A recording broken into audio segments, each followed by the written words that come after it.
You only asked for $500,000 for me. I mean, is that all I'm worth? Hmm? No sweat. I tacked on another zero. 500 million? Wow, that's a ton. 5 million. Okay. 5 million. 5 million. All right, guys, it's ringing. Remember, you guys. These two took in just over $8.2 million this weekend.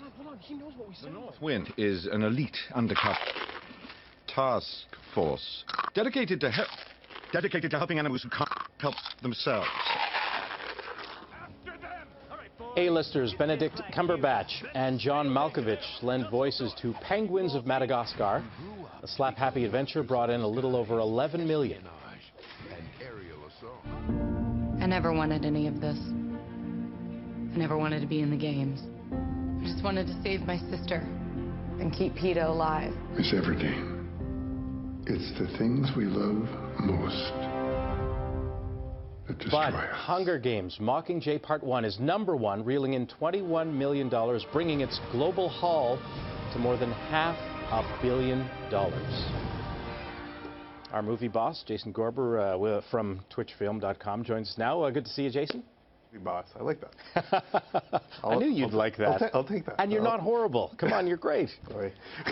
You want to start with Reese Witherspoon starring in Wild. Yeah, Reese Witherspoon wanders in the wild. Yeah, it's basically one of those, yet another of those wilderness movies where a woman finds herself, or a man finds herself, wandering through the wilderness, and if they keep doing this they will overcome their own personal hardships and make it way through the end. It's based on a memoir of a real-life woman, and she kind of goes on a nature and vision quest. And some people really like this film. I did not. I think this film's kind of terrible. It has look, I like Reese a lot. I think she's actually a really great performer. She's giving it her all in this film. Mm-hmm. I just think the film is, in the end, pretty empty. It has all these notions of real drama, but it is so manipulative and so sort of on the mark that it just didn't work for me at all. Despite the fact that it's being directed by a really impressive Canadian director, Jean-Marc Vallée. He did Dallas Buyers Club, he did Crazy. So I really want more from him. I think he's an incredible talent, but unfortunately this film for me is not one that worked. This next movie, just judging from how it's described, sounds like it's going to get a lot of nominations for costumes. Well, you would think that it's like some sort of remake of Madame Bovary, but the whole thing with Gemma Bovary is this really sweet French movie that sort of takes place in the confines. It's a baker who has this couple move in across the street from him. He's a baker who used to be a literature professor, and this woman named Gemma Bovary moves in, who's played by Gemma Atherton, who is so gorgeous in this movie. Like, the whole film is basically just look how beautiful my neighbor is.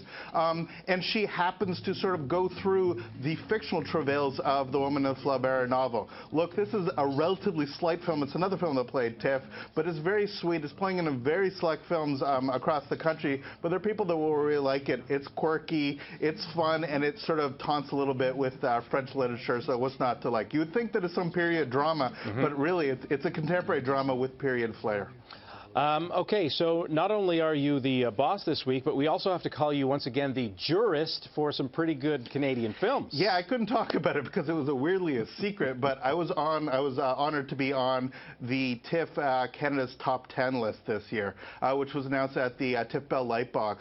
And so what that means is that every year they pick 10 Canadian films, supposedly the best 10 Canadian films, and they play at Lightbox, but they also play throughout the country. So there's some pretty amazing films on the list. Let's see if I can actually read it out. We got Corbo, we got Felix Meira, In Her Place, Maps to the Stars, Mommy, Monsoon, Saul, The Price We Pay, Two-Door Nicole, and Violent. Now, there's a mix there between documentaries, between fiction films. You have people like Cronenberg with Maps to the Stars. You have Xavier Dolan's Mommy, which is going to be Canada's Oscar nomination. But you also have documentaries like Monsoon, which is a beautiful, moving piece about the monsoon that comes to India.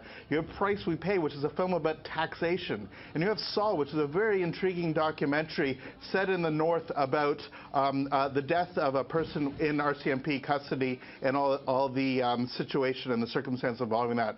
So literally, as they described it, from coast to coast to coast, this is what me and my fellow jurors decided was the best in Canadian cinema. Only about 20 seconds left here, but where can people see these movies? Right, so they will be playing in January at TIFF Bell Lightbox, and as I said, they have a series, so these will play through theaters throughout the country, and a lot of these films will be coming out. Films like Mommy are in theaters now. Other films will be coming out, so definitely sort of check out the list and be sure to check it out when it comes to your local community. Absolutely, and people can check out your latest rulings on Twitter at Filmfest_CA. Jason, thanks. Thanks so much, Scott.